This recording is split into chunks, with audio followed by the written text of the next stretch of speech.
Good afternoon. Welcome to Nana's in Apron. I'm Brenda. We met yesterday. Today, I'm going to go ahead and get some food prep for supper. And we're going to do a slaw. We're going to do deviled eggs. I have some green beans on cooking that have some bacon grease and salt. And I have some chicken breast over here that I'm going to, I've got them marinating a little bit right now, just salt and some garlic powder.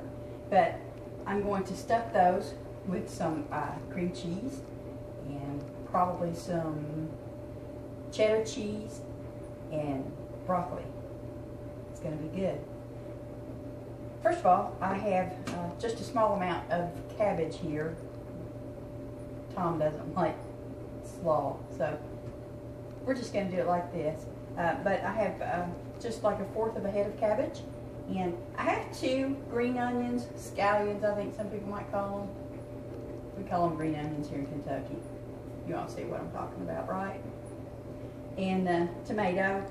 I have some pea salt, and I also have some olive oil mayo, and I also have some stevia that I'm going to use.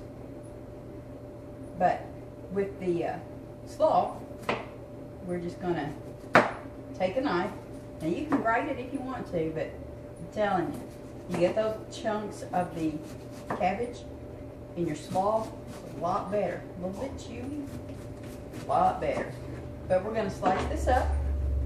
Sorry, I have to watch my fingers. I'm not that talented. Yeah, just not a real thin slice, but just a good chop type slice. And we're going to put that in our bowl. And then we're going to slice up one of these green onions. Now it has to be a green onion. It cannot be a white onion or a yellow onion or purple onion or any of those other kind of onions. It really needs to be a green onion to give it the absolute flavor that this slaw is going to have. This is a slaw that I was shown some years back.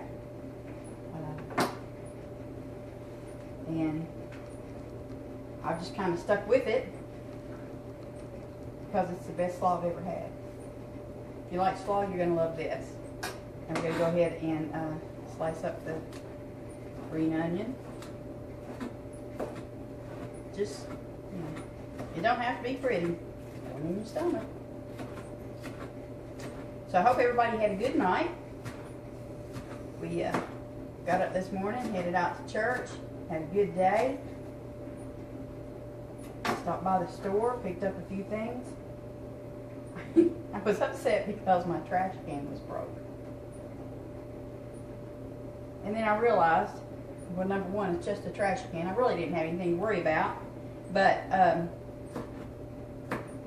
the most important thing was the trash can that I had for probably 15 years. So, yeah, time to get a new one.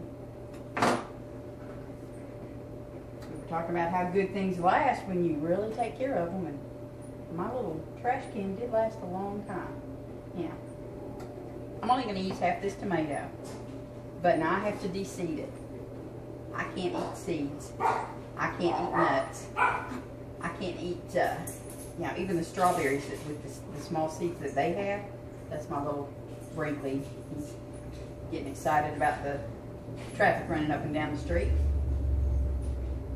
But I have to de-seed all of this because of a medical problem I have. We're not going to go into it, but just know that you don't have to de-seed your tomato if you don't want to. It's, you know, it doesn't take long. It's just an extra step that I absolutely have to do. And then we're just going to slice it. And then we're just going to dice it. That's one of the nice vine ripened tomatoes from the market. Always the best kind. Vine ripened ones. Look at that, how colorful. Now you talk about really nice. To fix this at Christmas time, it just makes your table that much more pretty with the green and the red. It really does. Let me wash my hands off right quick.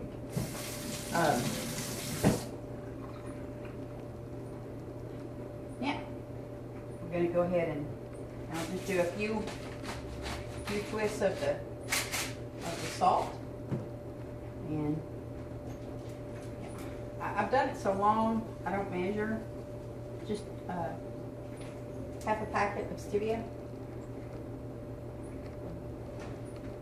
And of course, you know, as you do this, you will, if it's for just one person for a few days, if it's for a couple, you know, however many people you're fixing it for, you can adjust this. You know, if you use a head of cabbage, use 1 large tomato and 4 green onions. And then, you know, the mayo, I think that's a thing of taste. However you like it best. If you like a lot of mayonnaise, put a lot of mayonnaise in it. Nothing wrong with that. Just be sure to use the olive oil mayo, because we are doing keto. Remember?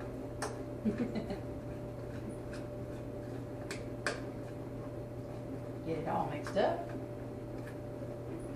Then I have to add a little more mayonnaise to this.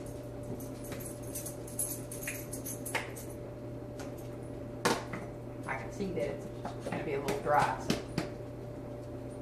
add some more to it. There we go. There we go. Next thing we're going to do is just going to show you all real quick. You probably already know how to do it, but we're going to do deviled egg, which will also be keto. Deviled egg, dressed egg, depends on where you're from, on what you call it.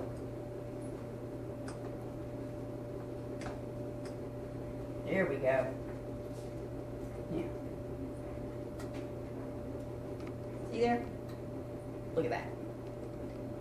Oh boy. Guess what? Guess what? Now I get to taste it and make sure that it's